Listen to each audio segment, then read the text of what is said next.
It just made me feel so comfortable. The way they talk, their etiquette, their dress, the fact that we were meeting in big public areas. I believe that the paper was real $100 bills that had been white or marked or changed over, and so that these $100 bills would in turn turn these back to real $100 bills. The promise of easy money has always had a strange kind of power. It whispers to people in moments of hope and sometimes in moments of desperation. It convinces even the most careful minds that maybe, just maybe, this opportunity is different. And that is exactly how it begins, because nobody ever thinks they will be the one who falls for it until they do.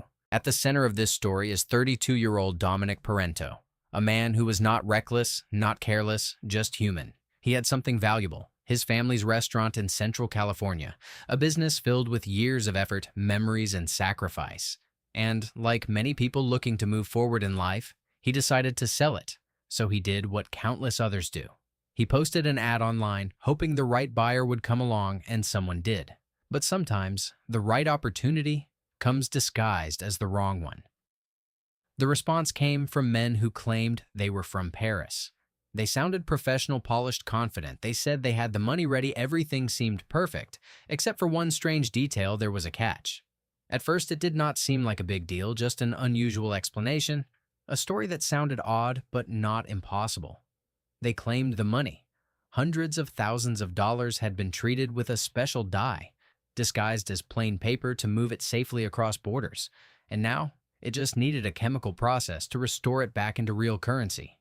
It sounds unbelievable when you hear it now, but in the moment, it did not feel that way. Because scams do not work by sounding ridiculous. They work by sounding almost believable. That is how trust is built. Not through pressure, but through comfort.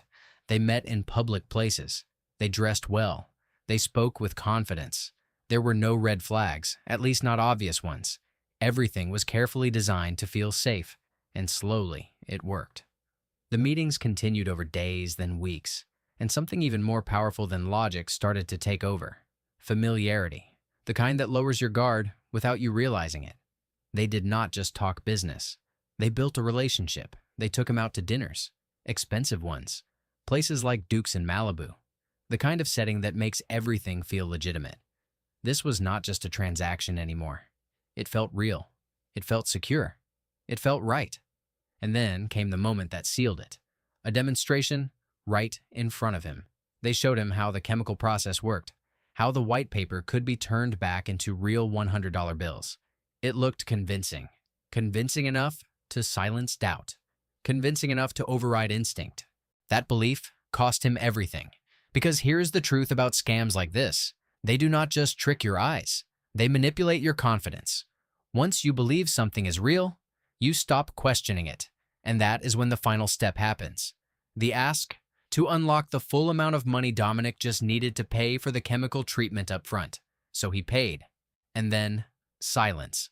The people who once seemed so professional, so trustworthy, vanished.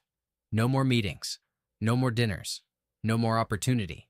Just a realization that hit harder than anything else. He had been scammed. What felt like a once-in-a-lifetime deal was nothing more than a carefully executed illusion. And the worst part, it was not even a new trick. Those are all just tricks. Sleight of hand, trying to catch you off guard and trying to entice you. That is exactly what it was.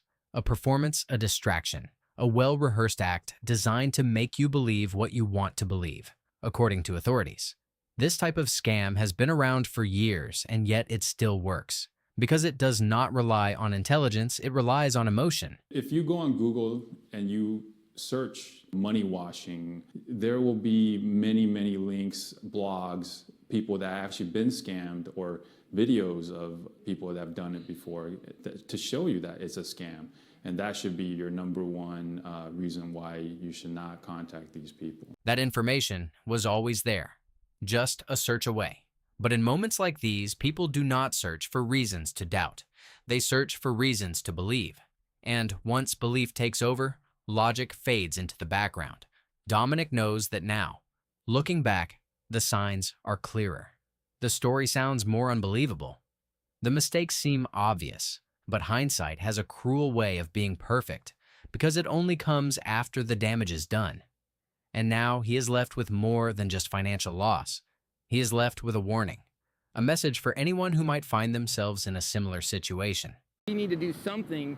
The police, Secret Service, somebody needs to do something to these guys because they're not afraid of anything. That frustration, that anger, it comes from knowing that these people are still out there, still running the same scam, still finding new victims. Because as long as there are people searching for opportunity, there will be others ready to exploit it. Dominic's story is not just about losing money. It is about how easily trust can be built and how quickly it can be broken. It is about how confidence can be manufactured and how belief can be engineered. And most importantly, it is about how anyone, no matter how careful, can be pulled into something they never saw coming. So the next time something feels almost too good to be true, pause, question, dig deeper. Because sometimes the most dangerous scams are not the ones that look fake, they are the ones that feel real. And by the time you realize the difference, it might already be too late. If this story made you think, take a moment to like the video, share your thoughts in the comments, subscribe for more stories like this, and hit the bell icon to stay one step ahead.